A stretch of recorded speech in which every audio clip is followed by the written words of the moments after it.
Rucio mumujumbe omwa guku atwendiria kiheo tenda ya kwendia ikingi cia thitima wa Kenya Power. Akendia ruriri. Akendia ciana citu. Akiarĩrĩra ciana citu akiuga ati ni mikora.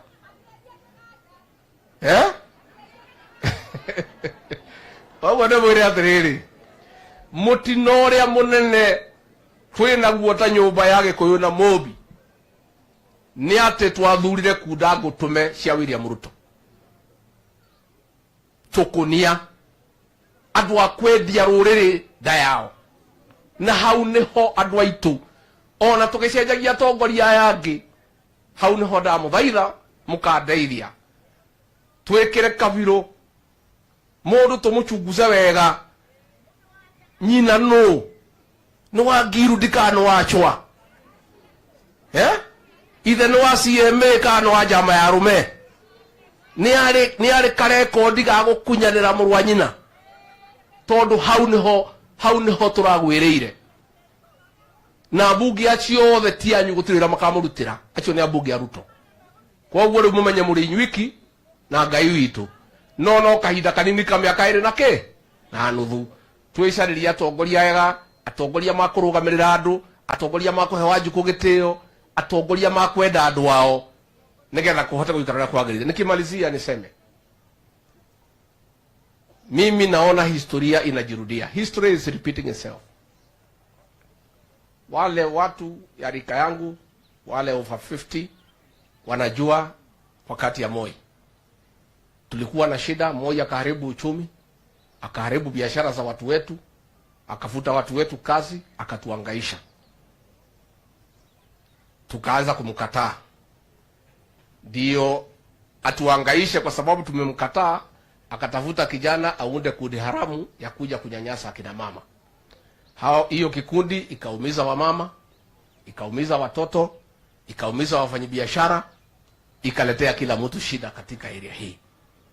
Sasa naona huyu rais wetu amerudia tu hapo.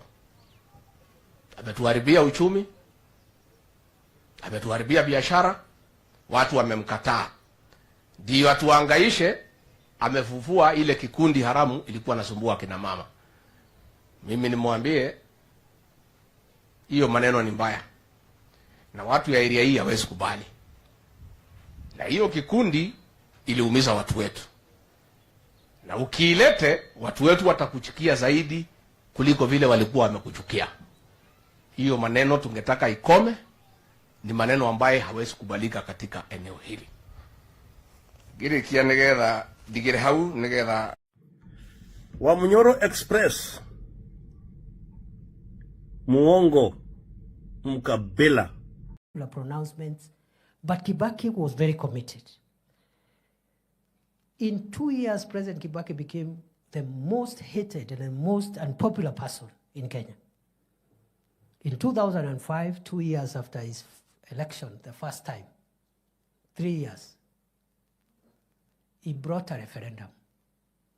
He was defeated in that referendum. You remember Banana Orange? He was defeated. He dissolved the entire cabinet. He was left with the old man.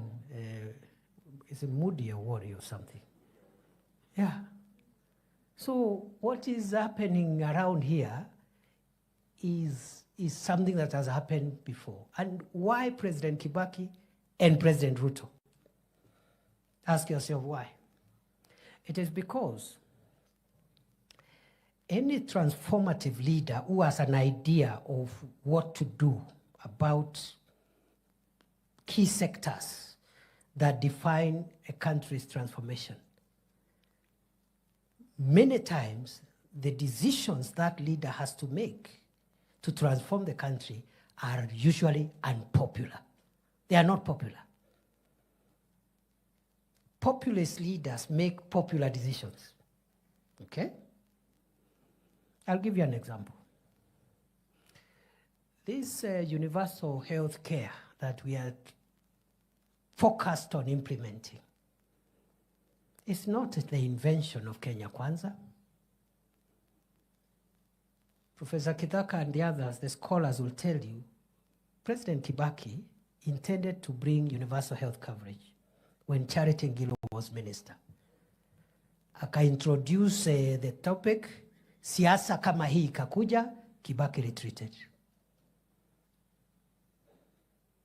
Ikakufa. President Uhuru had universal health care in his manifesto.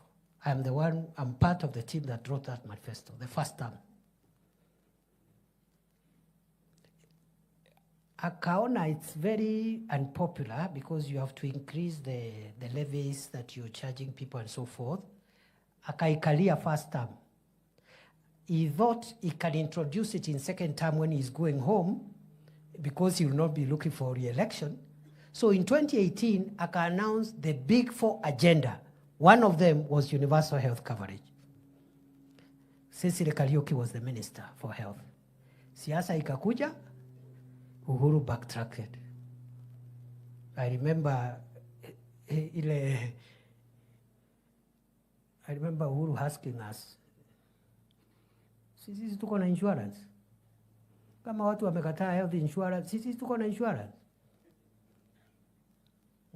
Alafu akauliza deputy yake that time, I just overheard, nilikuwa area tu, nilikuwa hapo, sikuwa karibu. Nikasikia akauliza deputy yake, "Hey William, si mimi na wewe tuko na nyumba? Hii housing program." Kwa sababu housing ilikuwa kwa Big Four ya Uhuru pia, isn't it?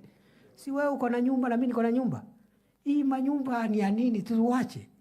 Wakawacha.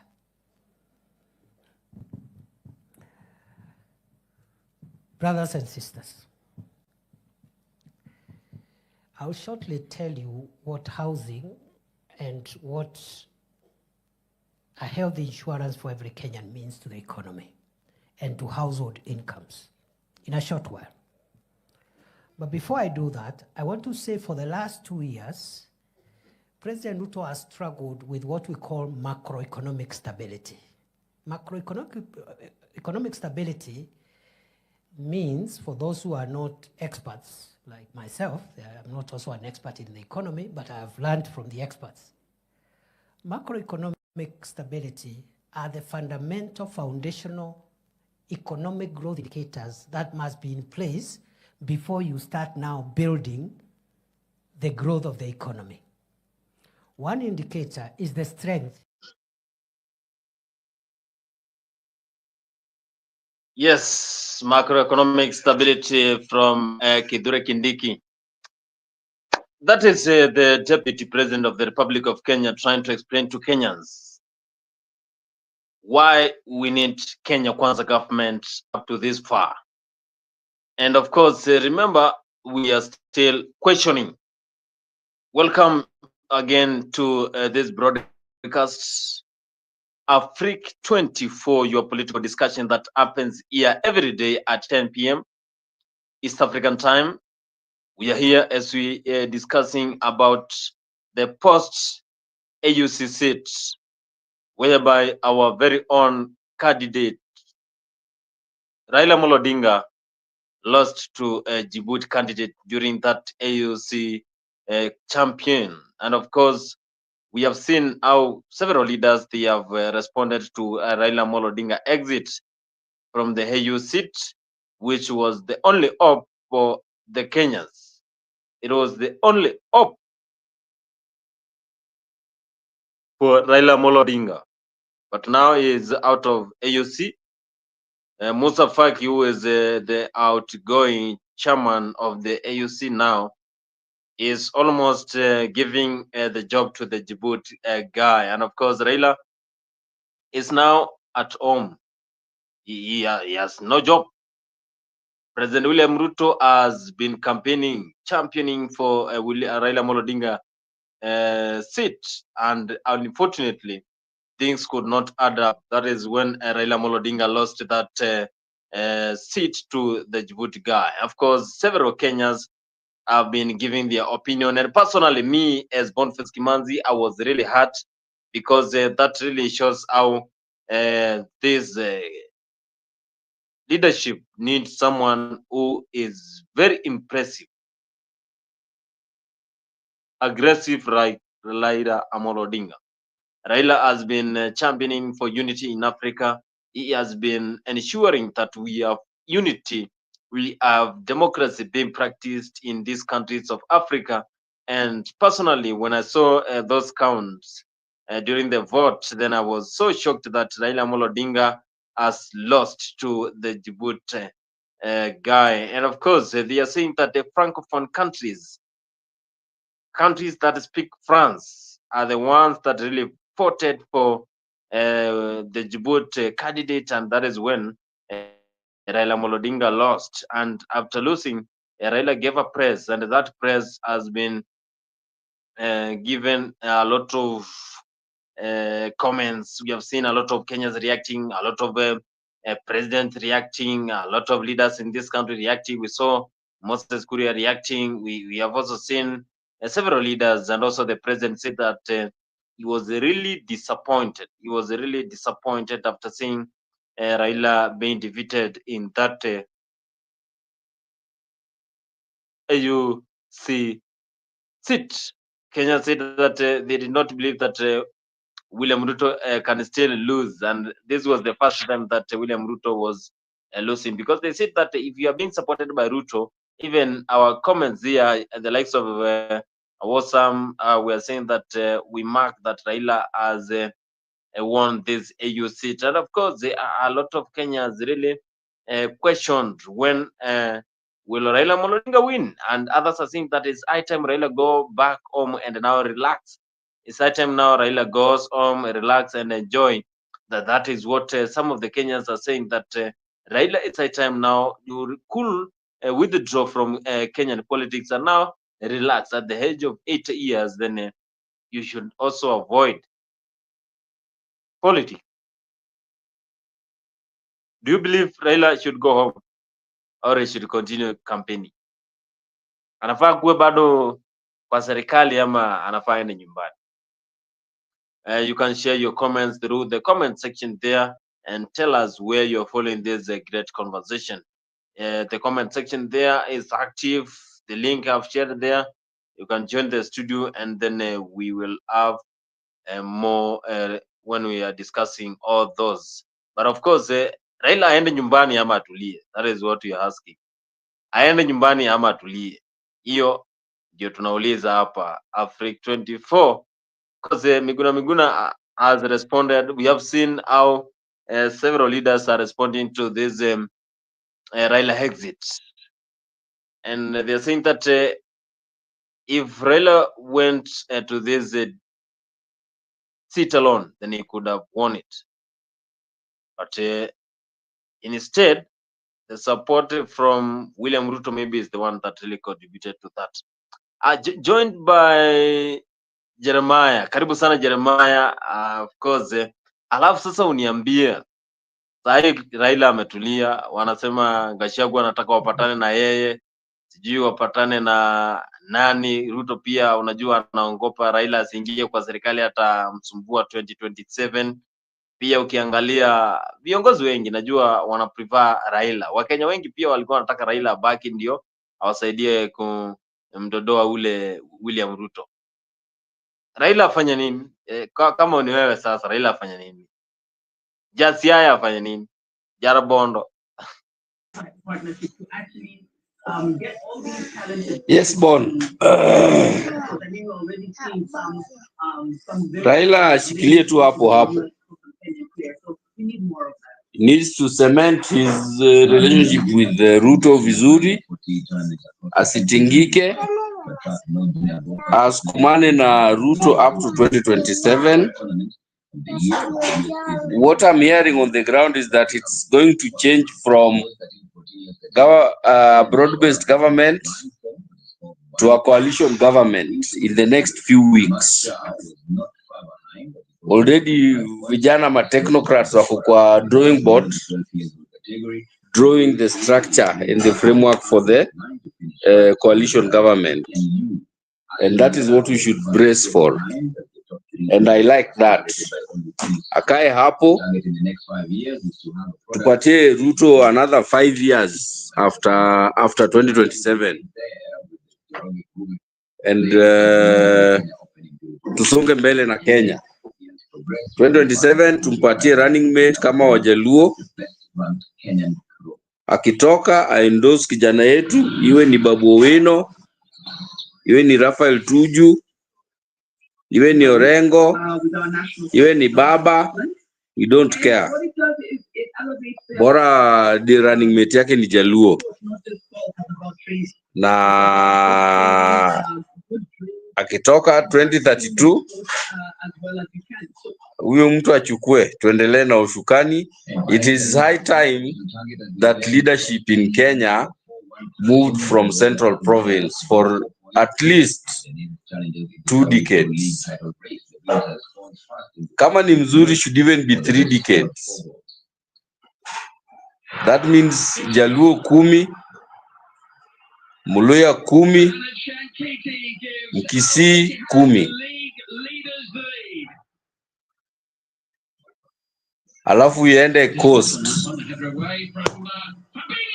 That is my desire for an equal and equitable Kenya. Iende Luo, iende Luya, iende Kisii. Ndio ifikirie tena kurudi Central tena.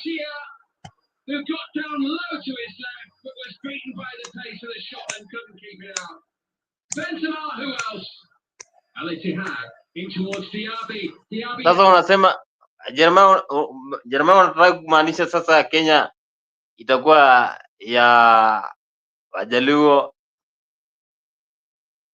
pekee yao na Wakikuyu. Mbona hujataja pale Wamasai, hujataja pale Wakamba, hujataja pale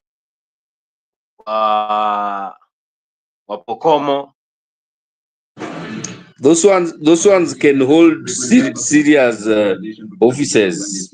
Prime Minister Iko, Deputy President, Speaker, National Assembly, Speaker Senate, kuna CS Interior, CS Finance, hizo zote ziko. Wanaweza chukua tu hizo without a problem. All I'm talking about is the presidency. Hizo zingine we can share, we can distribute. Vice President tunaweza weka hivyo.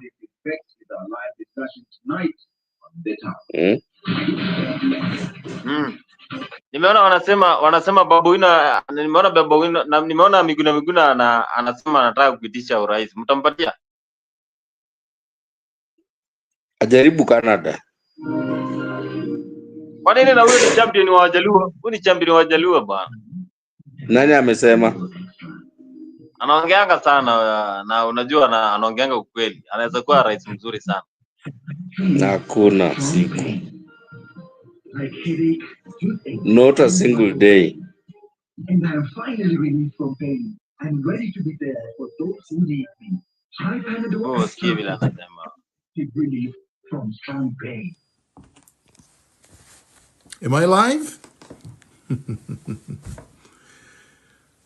Good evening, Kenyans and everyone else around the world. We are live. We are live, and today is both a sad and a very glorious day. Sad because of Kizza Besigye's condition in Uganda's Gulag, where Yoweri Museveni, Raila's buddy, is illegally detaining and torturing Dr. Kizza Besigye. I am going to be very loud in calling for Dr. Kizza Besigye's immediate and unconditional release so that he can seek medical attention. I am going to strongly condemn conman Raila Odinga and tyrant Ruto for selling and betraying Kizza Besigye, who visited Kenya for a legal function a month or so ago and was abducted in Nairobi, illegally renditioned to Uganda, put in a military jail, and subjected to horrendous treatment. We call on tyrant Yoweri Museveni to to immediately release Kizza Besigye. Secondly, I have to thank and congratulate Africans from Morocco to South Africa, from Togo to Somalia, who stood with Kenyans in rejecting conman Raila Odinga from Africa Union Council chairmanship. Viva and bravo. You have demonstrated to the world that conmanship is unacceptable and will be rejected in the entire African continent. They went to Addis Ababa thinking that they were going to bamboozle, they were going to bribe, they were going to intimidate and threaten, they were going to impress African heads of state and foreign ministers with their primitive opulence and plutocracy. And Africa has shown them, it doesn't matter how much money you have. It does not matter how much money you have stolen. We are going to stand for Pan-Africanism. I particularly salute the President of South Africa, Cyril Ramaphosa.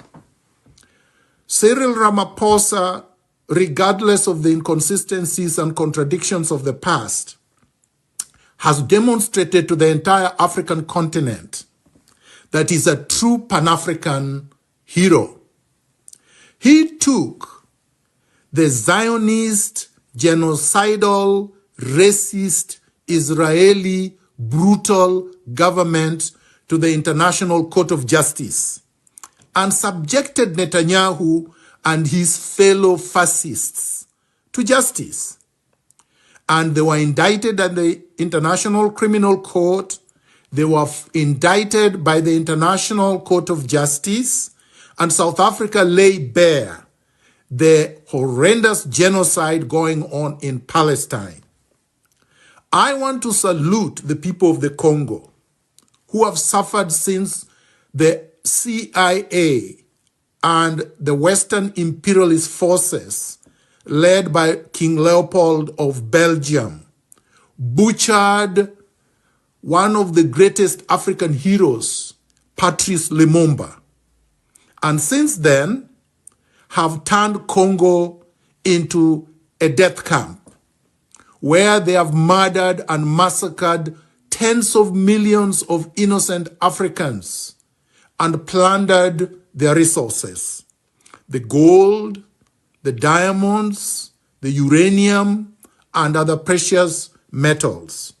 And right now, as we speak, the tyrant William Kipchirchir Ruto and his fellow tyrant Paul Kagame are causing havoc with the help of the Western states.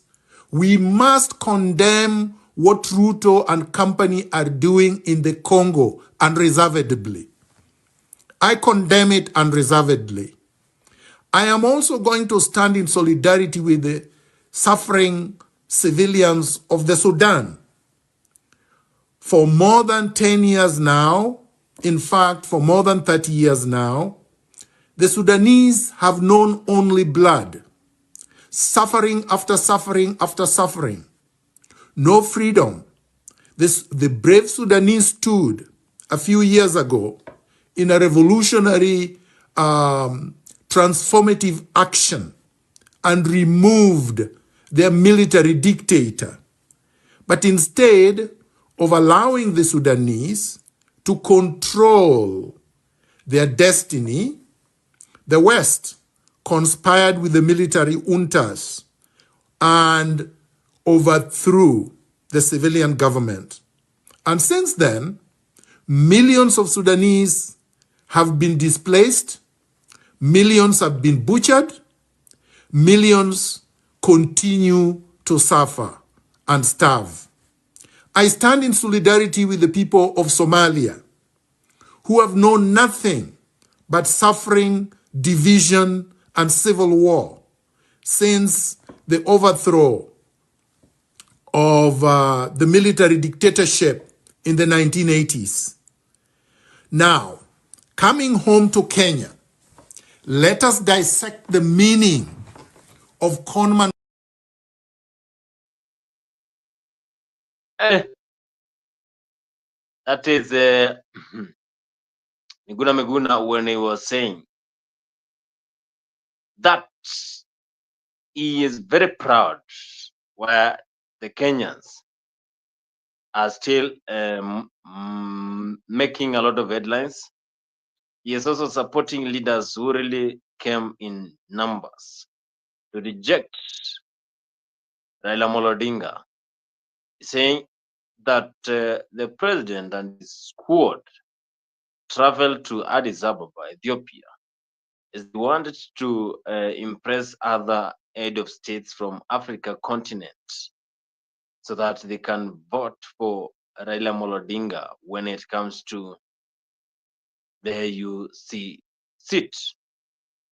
At the end of the day, Raila lost, and he gave a press saying that he agrees he has conceded to the defeat, and he really appreciates those leaders who voted for him and everyone else who did not vote for him, because they showed democracy. They practiced democracy. Democracy was practiced. That is when Raila Odinga lost to the Djibouti candidate. Democracy being practiced has really championed Africa into greater heights. That is what he said. And here, Miguna is saying that it's because of the wars that we are seeing in Congo. It's because of everything that is happening over there. We are having all those being directly linked to the Republic of Kenya. And that is Miguna when he was saying that he really does not agree with what is happening over there. Some of the leaders have said that they want Raila Odinga to support other candidates. This is Machakos governor, Wavinya Ndeti, when she was saying that it is high time now, after being supported, after Kalonzo Musyoka supported him for a long time, it is high time now he supports the Eastern region.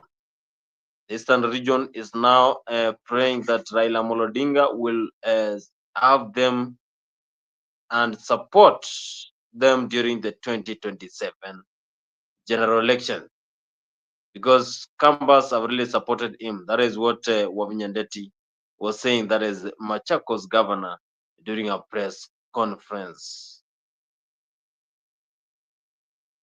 Baba, sisi tulimuombea, si ndio? Tulimuombea baba, kwa sababu hiyo kiti alikuwa anatafuta ni ya Kenya, sio yake, si ndio? Unajua ukivuka mpaka wewe ni Mkenya, si ndio? Na lazima akiwa Mkenya, sisi wote to rally behind him. And everybody, mpaka party leader wangu, His Excellency Dr. Stephen Kalonzo Musyoka, rally behind baba aweze kupata hiyo kiti ya AU. Lakini vile ilienda, tukubali, si ndio? Tukubali na tusonge na maisha. Si baba bado ako na kazi mingi ya kufanya huku. It is not the end of the world. Sio mwisho wa dunia. Arudi hapa Kenya, tuendelee na kufanya kazi yetu pamoja hapa Kenya, si ndio? Tulijaribu kama nchi lakini ikakwama, si ni sawa? Kwa hivyo tumuombee Mwenyezi Mungu aendelee na kumpatia nguvu na hekima, pia akirudi huku Kenya aweze kukaa na sisi vizuri, ndio tuweze kuongoza nchi yetu ya Kenya vizuri. Mnajua hii serikali ya Machakos ni ya chama cha, mimi nilichaguliwa na chama gani? Si nilichaguliwa na chama ya Wiper. Si mliona juzi mimi nilikuwa Kisumu, nikawaambia sisi tumetembea na wao miaka 15 and we have been faithful. So we are asking our brothers also from the Nyanza region, to also be faithful to us and support us, because His Excellency Dr. Stephen Kalonzo Musyoka anaomba kiti ya rais yake. Si ni sawa? Aombe, naende atafute marafiki wengi wengine huko nje. Atafute marafiki wengi huko, tukuje tushikane ndio tuweze kufanya kazi pamoja. Machakos Governor Wavinya Ndete, when she was she's saying that we have, as the Kamba community, they have supported the Luo nation for more than 15 years. So she is saying that it is high time now they give back. They come and they support the Kamba region. Wiper leader Kalonzo Musyoka, of course, he will be in the ballot when it comes to 2027, and he will be looking forward to becoming the president of the Republic of Kenya. That is what Wavinya Ndeti is saying. And she's saying that she will be happy if Raila Odinga comes and supports Kalonzo 2027. Because it is high time now, they're saying, in Ukambani, they're saying it is high time now, Raila Odinga gives back. Raila, when after that press, he said something This which is so interesting. that I was not prepared to make.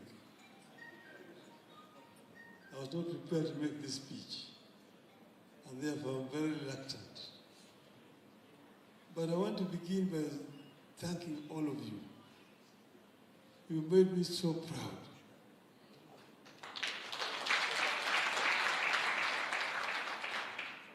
That you have traveled all the way from Kenya to Addis Ababa, Ethiopia, to be with Baba at this moment in time.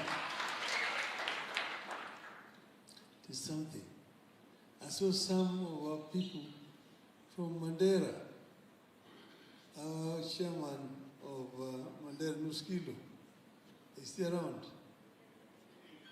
Nuskilo, is around. They came by bus all the way from Kenya up to here. It's a real sign of dedication and commitment. So I'm so touched and so moved.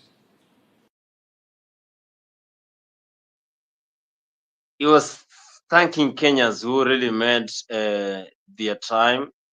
A lot of people just made that event successful, because we have seen several leaders who went to the elections and they attended the AFC elections at Addis Ababa. We saw very many leaders, and of course we saw how many Kenyans were praying for Raila, basing that Raila has been asking for leadership in this country. He has been going to ballot for a long time. 1992, 1997, 2002, 2007, 2013, 2017, 2022, he was still in ballot. Now, it was just a prayer from Kenyans that he can get this African president. Of course, he becomes the chairman of the African continent. Well, that is the only way we will appreciate Raila Odinga. He has been doing fantastic job when it comes to the governance of this country, championing for unity, democracy in the country of Kenya, East Africa, and the entire continent of Africa. He has been a key personnel when it comes to consultants, the government. You saw even the Kenya Kwanza government, led by William Ruto, they consulted Raila Odinga when they were questioning on how they should govern the country. Raila joined through the broad-based government of PO&I. Some of them top members from the ODM joined the Kenya Kwanza government, so that they can help them, they can ensure the government governance runs smoothly. The President of the Republic of Kenya had this to say after Raila exits. Let me take this opportunity to thank God for this moment here in Addis. As you know, this setup was a setup for celebration. You can all see. But I would not be telling the truth if I didn't say I am disappointed. I am. But I am disappointed because of two things. Number one, I am disappointed that Raila Odinga did not win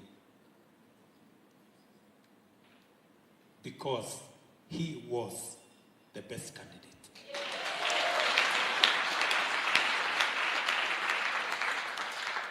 And I have a regret for Africa that they missed an opportunity to be served by the finest of our country. Having said that, I have three things that I'm proud of. Number one, Baba made me very proud. He was the best candidate that we could put forward. He was available. Whenever I booked an appointment, he was there.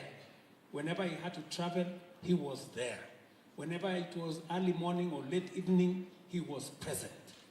And he was there all the way. As a candidate, I want to tell you, as a politician, I have supported many candidates. Right? On this Africa Union chairmanship,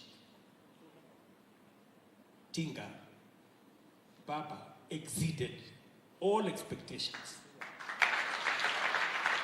He drove the campaign like it should have happened, and therefore I am very, very proud of you, my brother Raila Odinga. You did not let us down. You did the best. You put your best foot forward, irrespective of the outcome. We are celebrating our candidate. We are celebrating Raila Odinga. We are celebrating the unity of the people of Kenya behind one of us. And I think it is a moment to celebrate, not that we won, but it's a moment that we celebrate that Raila Odinga gave us the best run, and the people of Kenya united behind him. It is a cause to celebrate. So, asanteni sana. We have people from all manner of walks of life here. People who came from different parts, people, friends, and many of us who have come together. I don't want to speak for long. I just want to say to all of us, congratulations for finding your way here, congratulations for coming. Thank you very much for standing behind our candidate. Thank you very much for standing united as the people of Kenya. The future is bright. Asanteni sana. I want to encourage all of us here that this moment, as they say, every cloud has a silver lining. When we thought whatever happened on June 25th was a dark day for Kenya, and it was. But it gave birth to a new beginning for our country. And we can now do more, better, together. I am more than sure that this moment is such a moment that again, a new moment is going to come where we can rally our country, we can create a new momentum, and we can take this to a new level. As my brother Raila Odinga has said,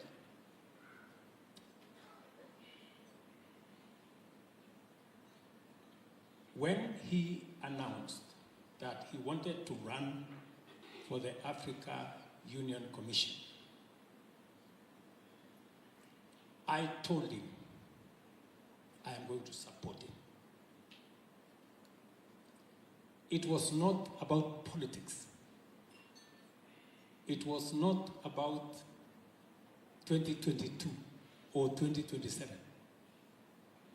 It was about a Kenyan, the only Kenyan who had aspired to run for a position that we have looked for as a country. And I promised him that I will put the entire government machinery behind him and my personal support. This man, Raila Odinga, knows, and God knows, that we put every effort, resource, energy, and prayer behind him.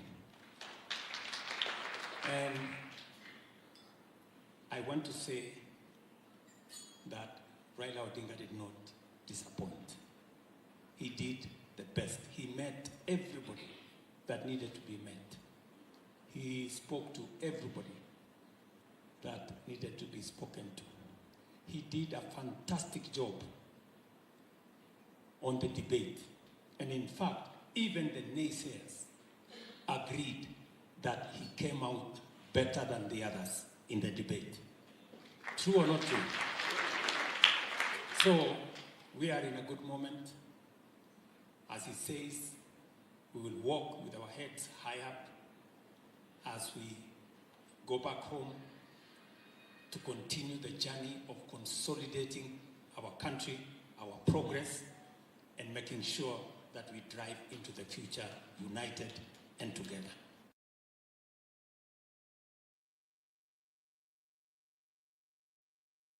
That is the President of the Republic of Kenya, William Ruto, when he was saying that Africa lost. The President is saying that Africa really lost someone who was very intelligent, someone who was dedicated to serving the entire continent. He's also saying the government really supported Raila Odinga in this AU championship. They provided every resource, financially, physically, emotionally, and also spiritually. They prayed for Raila Odinga. Even during the debate, Raila was one of the best candidates who came as a top analyzer, and also he really spoke well during that debate, more than the other two candidates from Madagascar and also Djibouti. He's also saying that they really lost someone who could serve the entire continent of Africa.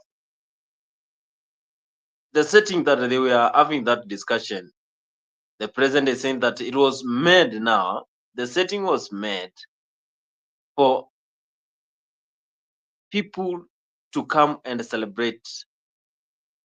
They thought that the Prime Minister, former Prime Minister of the Republic of Kenya, will be the winner. But at the end of the day, the Djibouti candidate won. And the president is saying that they really put a lot of support for Raila Odinga during the AUC campaign. Some of the leaders, they really spoke, and led by Junet Mohammed, of course, Kalonzo spoke. But let's listen to what Kalonzo had to say after Raila exit from the AUC. Wanaenda huko kumpigia debe, hawajui kwamba wanaopiga kura ni ma-president. You can't even get near them.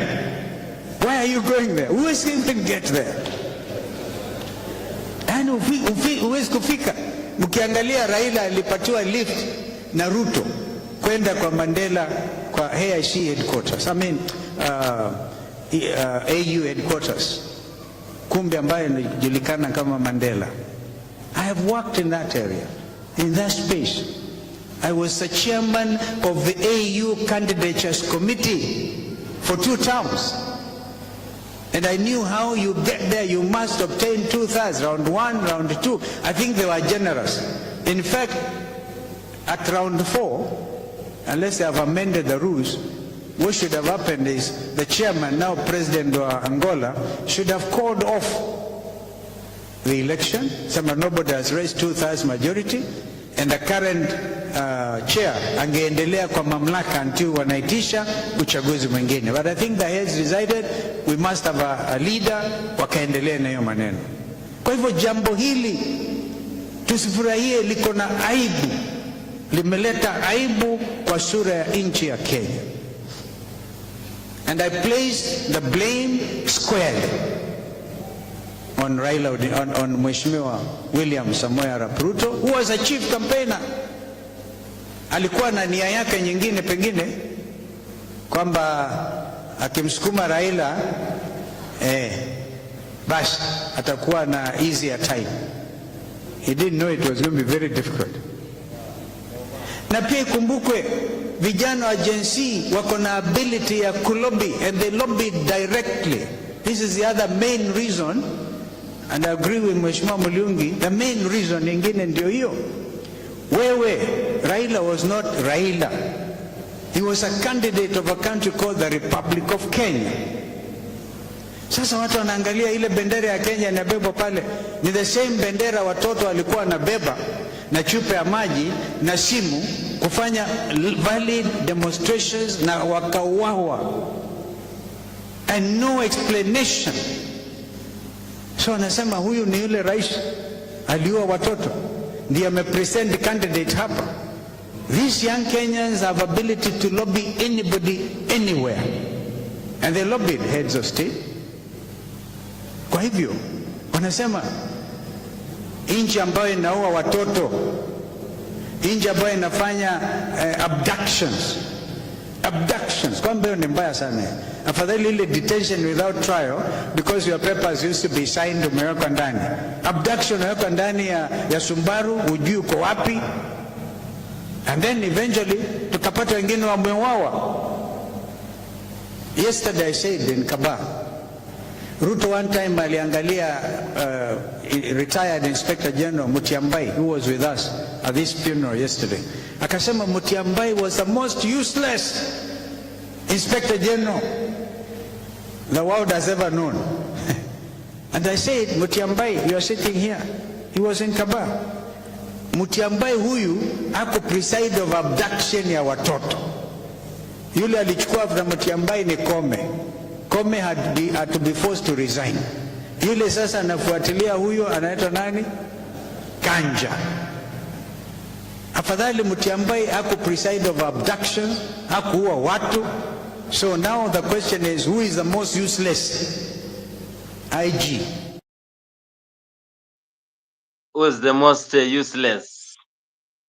That is Kalonzo Musyoka when he was giving a speech, and of course he is complaining about the support, and also the main point that is trying to drive there is that he is addressing the president that maybe he thought when he pushes, he is addressing the government that they thought if they now make Raila win, it will be a easy goes on when it comes to 2027.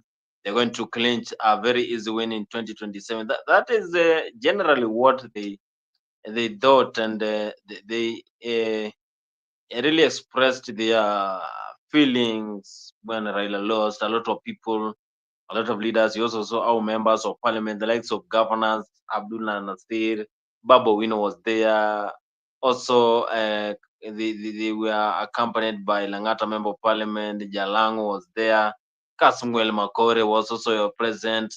We also saw Gladys Wanga, Karen Nyamu, a lot of leaders really accompanied Raila Odinga to go there and give their support. But at the end of the day, Raila lost. After losing, then that is when they came back, and now we're having this question: what is the next move? Do you think Raila should exit the local politics, join the entire family, and they relax at home, just take his time and have some good time, or he should continue?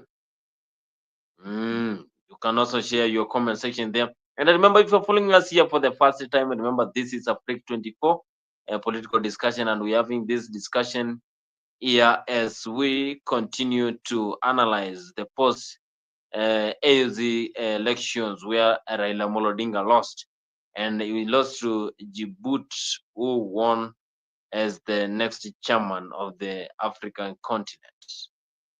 Some of the leaders spoke.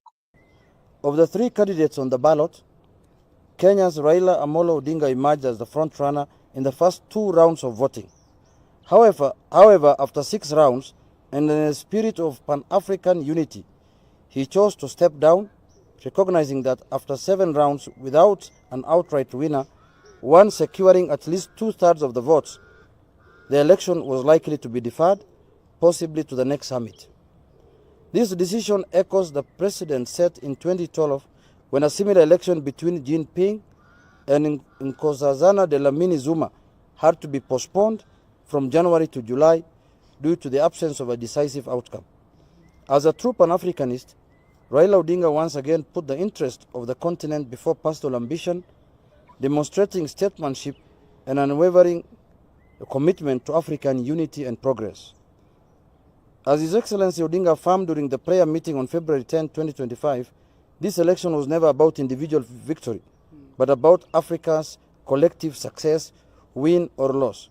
We are all winners in pursuit of a stronger, more unified continent. And at this point also, we would like to thank all the people who supported this endeavor of His Excellency Raila Odinga. To start with, we want to thank the President of the Republic of Kenya, His Excellency President William Ruto, for the unwavering support his and his government gave to this contest of Honorable Odinga in the AU elections. And in this regard, again, we call upon all Kenyans to prepare to accord His Excellency Raila Odinga a well-deserved, rousing welcome upon his return. His exemplary leadership and sacrifices in the service of Africa are a source of immense pride for our nation. This is not the outcome that we had come for here in Addis. We were very hopeful for a win because we knew the kind of candidate that we had presented to Africa. We knew that Africa would have benefited immensely from Prime Minister Raila's experience, wisdom, and so many things that he is resolute about in his public life. However, we have come to accept that sometimes elections don't go the way that we had wished them to do. But as a country and as a leadership, we are extremely proud of the journey that he walked. He gave a great account of himself, and every patriotic Kenyan is extremely proud of our Prime Minister. We know that he gave it his best, only that others thought differently from what we had thought as a country, as a region, and those who saw his strength. We particularly appreciate all the countries that stood with us in this journey, those that believed in this shared vision of a prosperous and thriving Africa. We also, as true Democrats, appreciate those that saw it differently, and we believe in a united and a stronger Africa.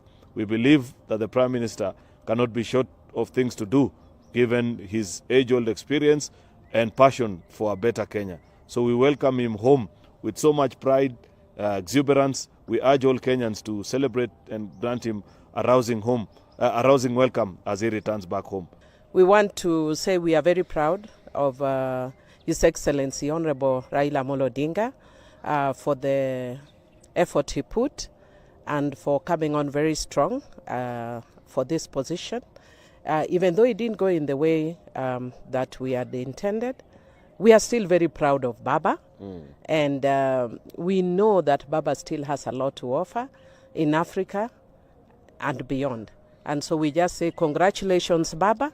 And to all those who supported, I just want to say, thank you very much. We want to say thank you very much. There are many people who use their own resources to come all the way here.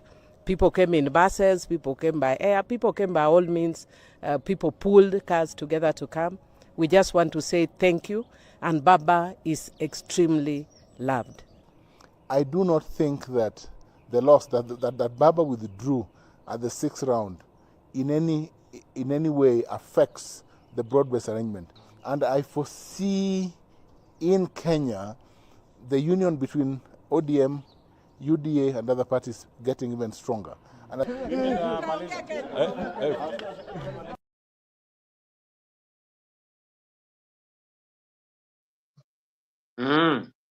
Jere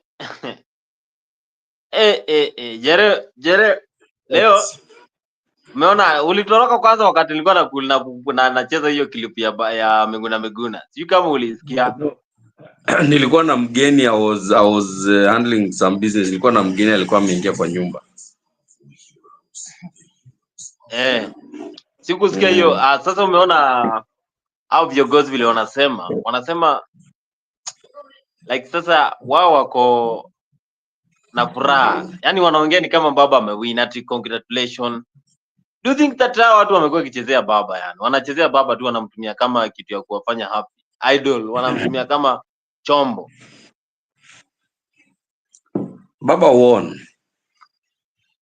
Baba never loses. Baba won. Acha mchezo. Because the whole world is now watching what is his next move. Especially in Kenya. What is he going to do? And whatever he does will be a win for him. That's what we mean when we say Baba never loses. So I agree with them that Baba did not lose. He ran a good race, but our foreign policy was the biggest letdown for him, because we don't have a coherent foreign policy. That is one. And then also two, the geopolitics, not so much, but also a factor. But then also lack of talent in Baba's team, which you can't attribute to Baba himself. But I think that he didn't have people who understand global geopolitics and diplomacy. He should have had a much stronger team than what he had. Probably angefanya vizuri kidogo. Kama nani mwenye kufika pale? Viongozi wote sugu walikuwa pale. No, I'm talking about in his team. Wacha wale walienda kupiga kelele kwa streets. Me, I'm saying in his core team, where there was kina Korir, kina Makau Mutua, kina Mudavadi. The strategy should have been apate somebody from Sadik, aingie kwa hiyo team who understands that nini vizuri. Apate mtu from West Africa, aingie kwa team ule anaelewa sana hiyo politics ya huko. Apate somebody from the Arab Africa who understands politics za huko, so that they have intel on what those regions aspire, desire, and want. He could have probably done better than he did if his core team was structured that way. But that's my opinion.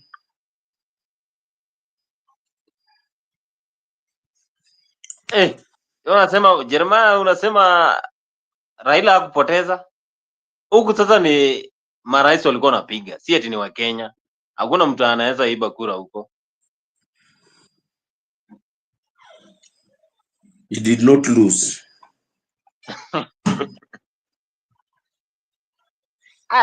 Na umeona vizuri Miguna kise. Baba did not lose.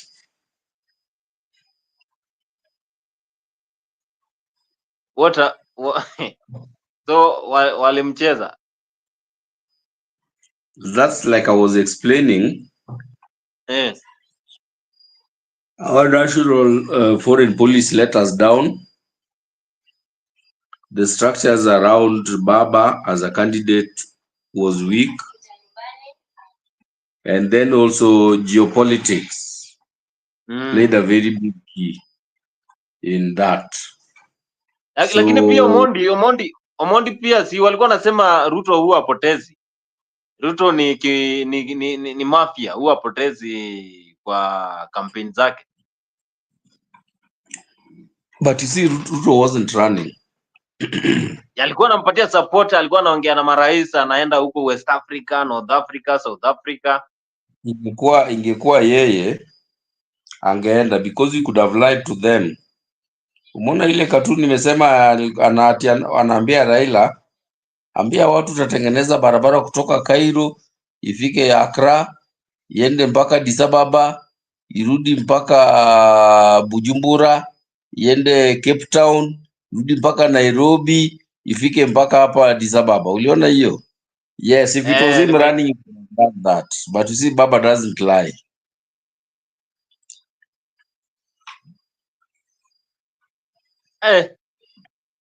So next sasa umesema Baba anafaa arudi kwa serikali ama aende tu nyumbani akatulie. Atulie home ama unaonaje? Mimi kwa pande yangu, mimi kama loyal supporter wa Baba, nafikiri sasa Baba tu atulie, hata achane na mambo ya serikali, because ameitisha vitu sana. Kiti ya urais ameitisha for long. Hajawahi pata. Pia hii ya Afrika wamemnyima. Sometimes giving up is the option. Mimi naweza sema hivi, mtu anaweza give up. Sometimes una give up tu, hata kama wanasema you should not give up. Giving up sometimes is the option. Na waachane tu na serikali, utulie tu na familia yako, si ndio?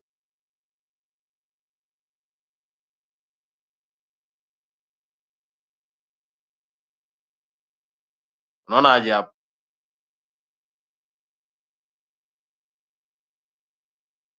Kwa kusema ya kwamba kidogo jana tumekuwa na kama nchi tulikuwa tunatafuta mmoja wetu kuongoza bara la Afrika, lakini hatukufanikiwa. I just want to thank our president, I want to thank our former prime minister and those who supported our candidate. And even if we did not succeed, I think we came out strongly because we got the support of over 20 African nations. 20 African presidents, more than 20 actually voted for our candidates. And we thank God, hata kama siku yetu haikufika jana, our day will come in future. We just want to ask that the president and the former prime minister and all the leaders will continue working together to build the unity of Kenya, secure peace and stability for our country, the same way we were working together in that project, even if we didn't succeed.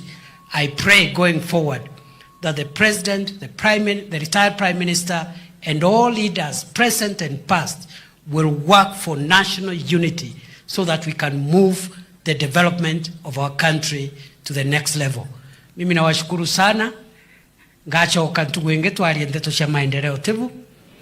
Iko maneno ya barabara na maji na stima. So I'll be visiting very soon. We are going to have a program here, and later on we are going to invite the president to come and visit with us and help us to get the development projects which have stalled to get revived.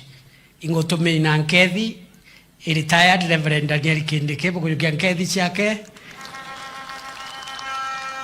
He could not manage, but he is very, very grateful for the support Nkobo people gave him when he served here, and he's praying for you, and he's looking forward to visit when God gives him some. Yes, that is the Deputy President of the Republic of Kenya, Kithure Kindiki. He is also inviting the former Prime Minister to the government. Do you think that maybe Kithure Kindiki will not be there in 2027? Baba may be if he chooses to work with the government now. Now Baba may be the Deputy President in 2027. Yeah, hiyo ni given. Kithure akae tu mpaka 2027. But then also ajue hatakuwa peke yake. In the next few weeks hatakuwa peke yake, tutakuwa na deputy president wawili. Nani atakuja hapo?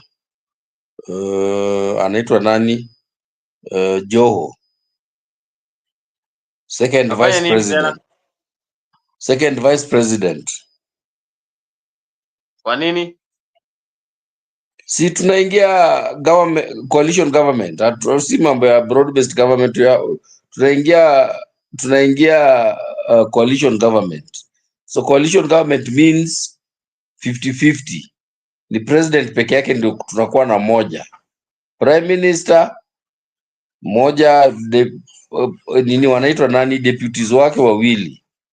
President Prime Minister moja, atakuwa deputies nani? wake wawili. Prime Minister, super prime minister Raila.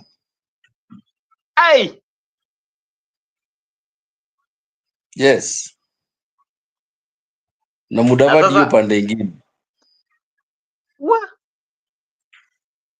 Mkona matumaini down pole. Ai, mkona matumaini sana.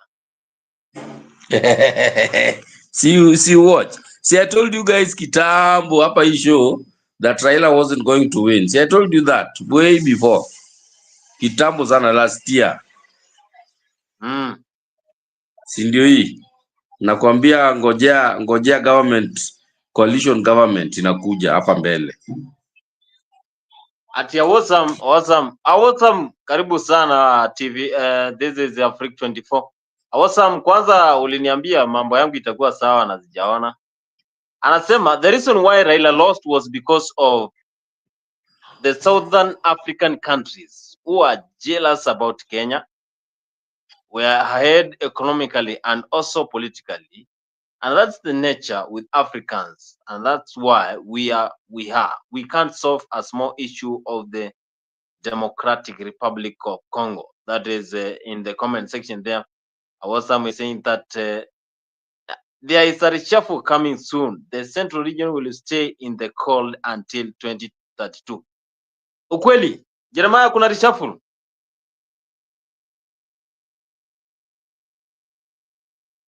Kwani tutashindia reshuffle kila time? Kumekuwa na reshuffle mingi sana kwa serikali for a long time. Tumeona reshuffle mingi ambazo zimefanyika. Tumeona cabinet secretaries wamekuwa reshuffled.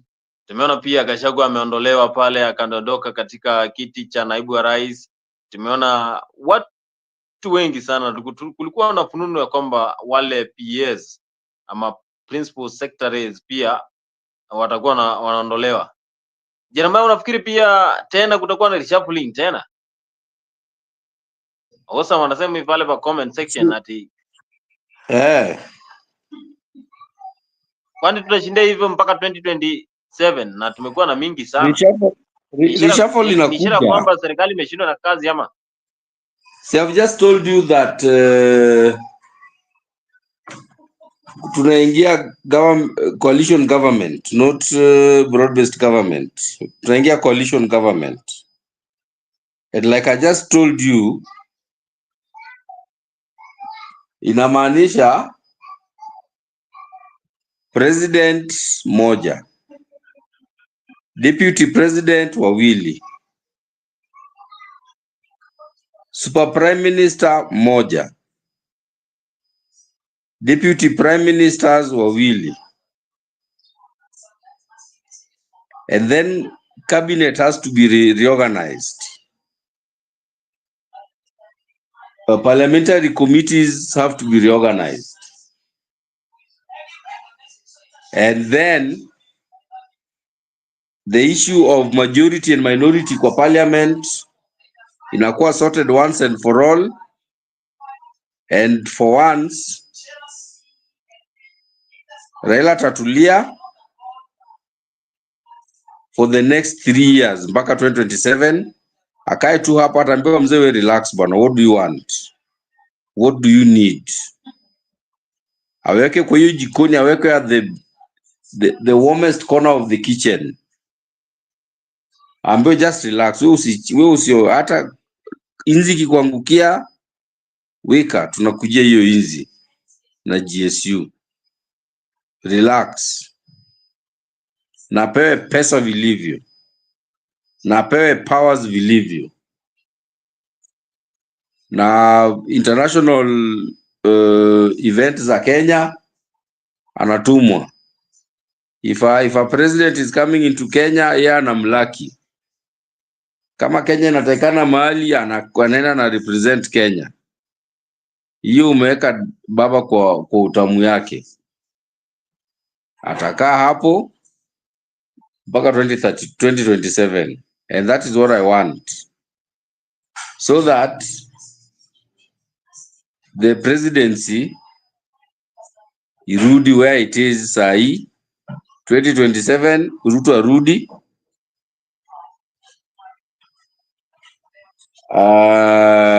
immediately after kuingia atoe Kindiki, aweke Jaluo, tukimbie na yeye mpaka 2032. Akitoka endorse huyo Jaluo na msupport mzuri sana, na huyo akiingia ashikilie for 10 good years. Akimaliza patie Mluya ama Mkisii for another 10 years. Huyo akimaliza patie muo mwingine akajapata akaidha Mjaluo au Mluya ama Mkisii 10 years, 30 good years, so that the central Kenya can agree and understand that the presidency is not their birthright.